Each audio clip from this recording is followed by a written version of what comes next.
Well, as I can see now, open pa naman yung Western Union. Andon si Stanley, open pa yung Western Union, okay? Dito lahat.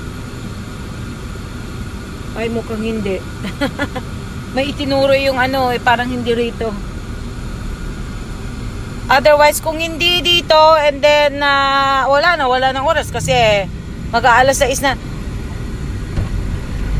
At least, tinignan na, So, mga ibang Western daw bukas, pero dyan, nakalimutan ko pa yun. close na to?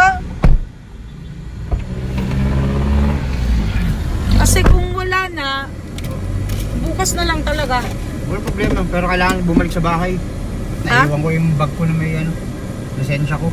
Ay, walang yaka. Madali kasi. Kaso madali. Oh, na ano pa yung lisensya niya. Excited So, kasi talagang masyado bukas, mother ko talagang bukas na lang talaga natin kunin yung pera na yan. Abunuhan na lang natin. Well, since nandito rin lang, bakit hindi na tayo mag-withdraw? Para mamaya, diretso na tayo. Mas madami mapag-withdrawan doon ng walang na walang pila. Sige, okay, bahala ka. Ano na lang. So, babalik pa kami ulit sa bahay dahil nakalimutan daw niya ang ewan.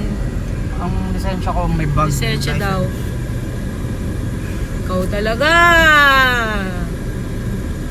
Ayan. Nai-stress ako sa mother ko, masyadong mamadali kasi kanina pa. Excited kasi siya matulungan si Mr. Jack, kaya na yung lisensya ko rin. Hindi, you have to understand din na marami din akong mga inaasikaso rin para sarili ko. Okay? Kasi hindi lang naman si Mr. Chang ang ko ngayon. Meron din akong mga inilalakad, meron din akong mga inaasikaso para sarili ko din. So, kailangan gawin ko rin sila itong araw na to. So, dahil nga sabi ko wala na ring oras, kaya sabi ko, tara na, ayun, nagmadali na ako. And then, sabi niya, daanan na rin natin ang Western Union. Ayun pala, wala naman siyang license. Tapos sabi nung nandun, close na daw. So, bukas na lang namin abunahan ko na lang yung pinadala ni Mr. David Ilagan para maibigay na lang namin lahat ngayon. Bukas ko na lang kunin, okay? Total, ganun pa rin bukas na lang. Pwede naman na maipagpaliban yun. Na importante, abunuhan ko na lang muna para at least makompleto.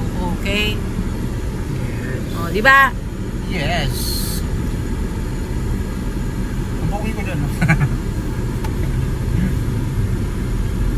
Go.